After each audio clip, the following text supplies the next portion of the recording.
اپنے مہمان مدرس کو دعوت دینے لگا ہوں کہ خاک صورت سے اندھیروں کا ازالہ ہوگا، خاک صورت سے اندھیروں کا ازالہ ہوگا، آپ آئیں تو میرے گھر میں اجالا ہوگا، اور عشق سرکار کی ایک شمع جلالو دل میں، عشق سرکار کی ایک شمع جلالو دل میں، بعد مرنے کے قبر میں بھی اجالا ہوگا، اور جب بھی مانگو تو وسیلہ سے انہی کے مانگو، اس وسیلے سے کرم اور دوبالا ہوگا، اس وسیلے سے کرم اور دوبالا ہوگا، اور حشر میں ہوگا وہ سرکار کے جھنڈے کے تلے، حشر میں ہوگا وہ سرکار کے جھنڈے کے تلے، میری سرکار کا جو چاہنے والا ہوگا، آپ آئیں تو میرے گھر میں اجالا ہوگا۔ معزز خواتین و حضرات، میں نہایت ہی ادب سے درخواست گزار ہوں، جناب اپنے مہمان محترمی محتشمی اور معززی لائق صد احترام فاضل منہاج مرکزی نائب ناظم دعوت جناب عظیم مذہبی اسکالر علامہ رانا نفیس حسین قادری صاحب دامت برکاتہم عالیہ قدسیہ، آپ سے درخواست گزار ہوں کہ وہ آج عقیدہ توسل کے حوالے سے گفتگو فرمائیں اور ہمارے قلوب و اذہان کو معطر اور منور فرمائیں۔ جناب قبلہ علامہ رانا محمد نفیس حسین قادری صاحب۔ نحمدہ ونصلی ونسلم علی سیدنا و مولانا محمد رسولہ النبی الامین الکریم الرؤوف الرحیم، اما بعد فاعوذ باللہ من الشیطان الرجیم، بسم اللہ الرحمن الرحیم۔ تحریک منہاج القرآن سنبڑیال کے زیر اہتمام ہم 7 روزہ دروس عرفان القرآن کی آج چوتھی نشست میں حاضر ہیں۔ دعا اللہ رب العزت ہم سب کی حاضری اپنی بارگاہ میں قبول فرمائے، اور جملہ شرکائے مجلس کے دامن رب کائنات دنیا و آخرت کی نعمتوں سے مالا مال فرمائے۔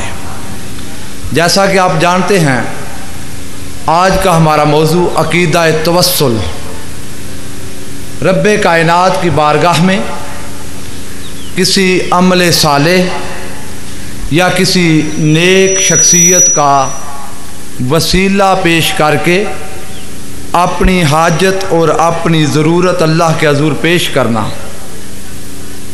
اس موضوع پر ہم گفتگو کریں گے انشاءاللہ العزیز۔ اس موضوع کے آج کی اس مجلس میں اور رمضان المبارک کی ان پر نور ساتوں میں انتخاب کی بنیادی وجہ یہ ہے کہ وہ عقائد 1400 سال سے جن پر امت کا ہمیشہ عمل رہا، بدقسمتی سے پچھلے تھوڑے عرصہ سے ان بنیادی عقائد کو کم علمی کی بنا پر یا جہالت کی بنا پر امت کے قلوب و اذہان کو متزلزل کرنے کے لیے اختلافات کو ہوا دی جانے لگی، اور نوبت یہاں تک آ پہنچی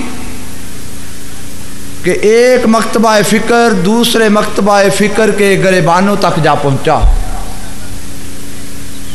اور امت میں گروہ بندیاں اور اختلافات جنم لیتے لیتے ایک دوسرے سے دوریاں بڑھتی چلی گئیں۔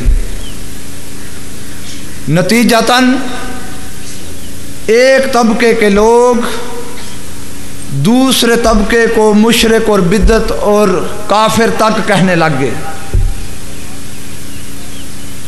ان موضوعات میں سے ایک موضوع آج کا عقیدہ توسل ہے، تاکہ اسے قرآن مجید اور احادیث مبارکہ کی روشنی میں سمجھیں، اسلام کی 1400 سالہ تاریخ میں سمجھیں، اپنے اکابرین اور ائمہ و مجتہدین کی زندگیوں سے رہنمائی لیتے ہوئے اس موضوع کو سمجھیں اور اپنے عقائد کی اصلاح کر سکیں۔ اس سے قبل کہ میں اپنے موضوع پر آگے بڑھوں، یہ بات یاد رکھ لیں، وسیلہ قرآن مجید کی نص قطعی سے ثابت ہے۔ وسیلہ یا توسل کا انکار آیات قرآنی کا انکار ہے۔ اور دو تین باتیں میں چاہوں گا میرے سننے والے اپنے ذہنوں میں اتارتے چلے جائیں۔ نمبر ایک، وسیلہ محض دعاؤں کے طریقوں میں سے ایک طریقہ ہے۔ جو انسان کسی کو وسیلہ بناتا ہے، وہ جس کو وسیلہ بنا رہا ہے اس سے نہیں مانگتا، در حقیقت وہ ذات رب کائنات سے مانگ رہا ہوتا ہے۔ مثال کے طور پر ہم کسی ولی کامل کا وسیلہ بناتے ہیں، حضور سیدنا داتا گنج بخش علی حجویری رحمہ اللہ تعالی علیہ۔ ہم ان کی بارگاہ میں جائیں اور ان کی بارگاہ میں کھڑے ہو کر رب کائنات کی بارگاہ میں دعا کریں تو حضور داتا صاحب سے نہیں مانگتے، ہماری دعا رب کائنات سے ہوتی ہے۔ حضور داتا صاحب کو بطور وسیلہ رب کی بارگاہ میں پیش کرتے ہیں، تو حقیقی مالک رب کائنات ہوتا ہے۔ جس کا وسیلہ بنایا جا رہا ہے وہ فقط اس لیے کہ یہ اللہ کا محبوب اور مقرب بندہ ہے۔ باری تعالیٰ اپنے اس بندے کے صدقے ہماری یہ مشکل دور فرما دے۔ نمبر دو، یہ بات یاد رکھ لیں کہ پوری امت میں اعمال صالحہ، نماز، روزہ، حج، زکوٰۃ، عبادات، ان کو وسیلہ بنانے پر اختلاف نہیں ہے۔ ساری امت اس پر متفق ہے کہ اعمال صالحہ وسیلہ بن سکتے ہیں۔ اعمال صالحہ پر سب کا اتفاق، اختلاف ہے کہ کوئی وجود، کوئی شخصیت، کوئی ذات وسیلہ بن سکتی ہے یا نہیں۔ جب ہم نے اس موضوع پر محنت کی اور اس کو کھنگالا تو ہم اس نتیجے پر پہنچے کہ یہ جو شخصیت اور ذات کے وسیلہ بنائے جانے پر اختلاف ہے، یہ اختلاف در حقیقت دیکھنے میں ہے، فی الحقیقت اس کے اندر کوئی اختلاف نہیں۔ جنہوں نے اختلاف کیا ان کو سمجھنے میں غلطی ہوئی، دیکھنے میں اختلاف ہے، حقیقتاً اس کے اندر کوئی اختلاف نہیں۔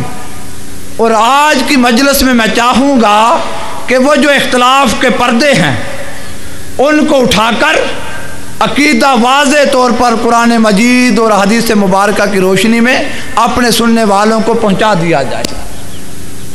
اور یہ بات یاد رکھ لیں، ہمیشہ سے اکابر امت، ائمہ مجتہدین اور 1400 سال کی تاریخ میں انبیاء صلحاء سے لے کر آج تک پوری امت اور سابقہ امتیں اللہ کے نیک صالح بندوں کو وسیلہ کے طور پر پیش کرتی رہی ہیں۔ اب قرآن مجید کی آیہ کریمہ جو سرنامہ کلام میں میں نے تلاوت کرنے کا شرف حاصل کیا، رب کائنات نے ارشاد فرمایا، یا ایھا الذین آمنوا اتقوا اللہ، اے ایمان والو اللہ سے ڈرو، اللہ کا تقوی اختیار کرو، وابتغوا الیہ الوسیلہ، اور اس کے حضور وسیلہ تلاش کرتے رہو، وجاہدوا فی سبیلہ، اور اس کے راستے میں جہاد کرو، لعلکم تفلحون، تاکہ لوگوں تم فلاح پا جاؤ۔ یہ قرآن مجید کی سورہ المائدہ کی آیت کا نمبر 35۔ رب کائنات نے اس آیہ کریمہ میں 4 چیزوں کا ذکر کیا۔ نمبر 1، یا ایھا الذین آمنوا، باری تعالیٰ نے ایمان کا ذکر کیا۔ نمبر 2، رب کائنات نے تقوی، اللہ سے ڈرنے کا ذکر کیا۔ نمبر 3، وابتغوا الیہ الوسیلہ، وسیلہ کے بارے میں حکم دیا۔ نمبر 4، وجاہدوا فی سبیلہ، اس کے راستے میں جہاد کرنے کا حکم دیا۔ تو آپ نے دیکھا ایک آیہ مبارکہ میں 4 باتوں کا حکم ہے، اور فرمایا لعلکم تفلحون، جو ان 4 پر عمل کرے گا وہ فلاح پا جائے گا۔ تو کامیابی جڑی ہوئی ہے 4 چیزوں کے ساتھ۔ جس کے پاس 4 چیزیں ہوں گی وہ کامیاب ہوگا۔ جس نے 4 میں سے 2 کو لیا، 3 کو لیا، 1 کو چھوڑا، 2 کو چھوڑا، وہ ناکام ہوگا، قرآن کی روشنی میں کامیاب نہ ہوگا۔ اب جو قابل توجہ بات، وجاہدوا فی سبیلہ، اللہ کے راستے میں جہاد کرو، اس پر ساری امت کا اتفاق ہے۔ یا ایھا الذین آمنوا، ایمان پر سب کا اتفاق۔ نتقوا اللہ، لوگو اللہ سے ڈرو، ڈرنے اور تقوی پر سب کا اتفاق۔ وابتغوا الیہ الوسیلہ، یہ وسیلہ ہے جس پر امت میں 2 طرح کے نقطۂ نظر پائے جاتے ہیں۔ وسیلہ میں 2 طرح کے نقطۂ نظر، جن میں سے ایک طبقے نے کہا وسیلہ سے مراد اعمال صالحہ ہیں۔ ایک کے نزدیک وسیلہ اعمال صالحہ ہے۔ دوسرے طبقے نے کہا وسیلہ سے مراد اعمال صالح نہیں بلکہ شخصیات اور ذوات ہیں۔ اور میرے دلائل وسیلہ سے مراد ذات اور شخصیت پر ہیں۔ اور یہ بات یاد رکھ لیں، اگر وسیلہ سے مراد اعمال صالحہ لیا جائے تو اعمال صالحہ خود ایمان میں شامل ہے۔ جب رب کائنات نے فرمایا یا ایھا الذین آمنوا، اے ایمان والو، تو ایمان میں اعمال صالحہ شامل ہیں۔ پھر کہا آمنوا اتقوا اللہ، لوگو اللہ سے ڈرو، تو ڈرنا خود عمل صالحہ ہے، تقوی خود اعمال صالحہ ہے۔ ایمان میں عمل صالح پائے جا رہے ہیں، تقوی میں عمل صالح پایا جا رہا ہے۔ پھر وسیلہ اگر عمل صالح ہوتا تو قرآن کو ذکر کرنے کی ضرورت نہ تھی۔ ایمان اعمال صالحہ کے مجموعہ کا نام، تقوی اعمال صالحہ کے مجموعہ کا نام۔ جب 2 بار اعمال صالحہ کا ذکر ہو چکا، پھر وابتغوا الیہ الوسیلہ، نیک اعمال لاؤ، عمل صالح کرو، تو بار بار اعمال صالحہ کے حکم کی ضرورت نہ تھی۔ اس لیے شاہ ولی اللہ محدث دہلوی اور شاہ اسماعیل دہلوی فرماتے ہیں کہ لوگوں وسیلہ سے مراد مرشد ہے۔ انہوں نے فرمایا بدون مرشد راہ یابی نادر است، لوگوں شیخ کے بغیر، مرشد کے بغیر، پیر کے بغیر، رہنما کے بغیر ہدایت ربانی کا ملنا شاذ و نادر ہے۔ تو آپ نے دیکھا حضرت شاہ ولی اللہ محدث دہلوی اور شاہ اسماعیل دہلوی، انہوں نے بھی وسیلے سے مراد مرشد اور ذات کو لیا، اعمال صالحہ کو نہ لیا۔ اور پھر جو بڑی قابل توجہ بات، آیہ کریمہ 1 ذکر ہے 4 چیزوں کا۔ ایک آیہ کریمہ میں 4 چیزوں کا ذکر۔ ایمان نہ بدعت ہے نہ شرک ہے، تقوی نہ بدعت ہے نہ شرک ہے، جہاد نہ بدعت ہے نہ شرک ہے۔ جب 3 چیزیں نہ بدعت ہیں نہ شرک ہے نہ کفر ہے، اسی آیہ کریمہ میں وسیلہ بدعت اور شرک کیسے بن جاتا ہے؟ 3 کو تم مانتے ہو، ان پر عمل کرتے ہو، جو وسیلہ آ جائے اس کو بدعت اور شرک کہہ دیتے ہو۔ اس کا مطلب کیا ہوا؟ جو تمہارے مزاج کی ہو، جو تمہاری سوچ اور فہم کی ہو وہ درست ہے، جو سوچ سے برعکس ہو جائے ہو قرآن، اس کا انکار کر دیتے ہو۔ اسی لیے قرآن نے کہا افتؤمنون ببعض الکتاب وتکفرون ببعض، قرآن کے بعد کو مانتے ہو، بعد کا انکار کرتے ہو۔ بتاؤ صحیح کافری کیا ہے؟ قرآن جو تمہارے مزاج کا، اس کو لیتے ہو، اس کی تبلیغ بھی کرتے ہو، جو تمہاری فکر سے مخالف ہو جائے ہے قرآن، اس کا انکار کر دیتے ہو۔ پھر آئیے قرآن مجید کی روشنی میں یہ دیکھیں، کیا قرآن وسیلے کے بارے میں حکم دیتا ہے یا نہیں؟ کیا قرآن بھی کسی ذات کو وسیلہ بناتا ہے یا نہیں؟ اور وسیلے کی تبلیغ کرتا ہے یا نہیں؟ ہم یہ عقیدہ کہاں سے لے کر آئے؟ ہمارا عقیدہ قرآن پر دلالت کرتا ہے۔ آئیے قرآن مجید سورہ النساء، سورہ کا نمبر 4، آیت کا نمبر 64، عرفان القرآن سے پڑھنا ہو پیج کا نمبر 129۔ رب کائنات نے ارشاد فرمایا وَلَوْ أَنَّهُمْ إِذْ ظَلَمُوا أَنفُسَهُمْ جَاءُوكَ، اے محبوب صلی اللہ علیہ وسلم اگر وہ اپنی جانوں پر ظلم کر بیٹھے تو میرے مصطفیٰ کے قدموں میں آ جائیں۔ میں چاہوں گا ذرا توجہ سے سننا میرے اس بات کو۔ اگر لوگوں زندگی میں گناہ آ جائیں، سیئکاریاں آ جائیں، بدعمالی آ جائے، جان پر ظلم کر بیٹھو، اللہ رسول کی نافرمانی کر بیٹھو، تو باری تعالیٰ پھر کیا کرے؟ جاؤ کا لوگوں میرے مصطفیٰ کی دہلیز پر دلوں کو سجدہ ریز کر دو، اپنے سروں کو کعبے کے سامنے جھکانے والوں، اگر رب کی بارگاہ میں معافی چاہتے ہو دل قدم مصطفیٰ پر سجدہ ریز کر دو۔ اچھا باری تعالیٰ آگے تیرے محبوب کے در پہ تھام لیا تیرے رسول کا دامن، اب بتا کیا حکم ہے؟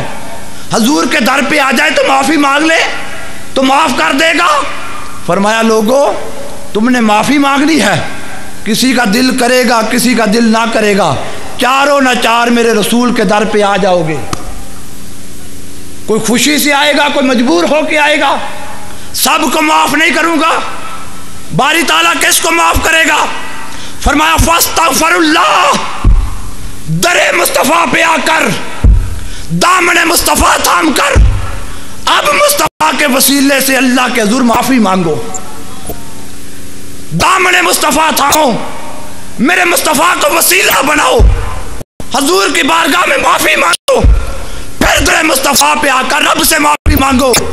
باری تعالیٰ در مصطفیٰ پہ آگے مدینے چلے گئے، آقا کے قدموں میں آگے گھر بیٹھے، حضور کا وسیلہ بنا لیا، اب تو معاف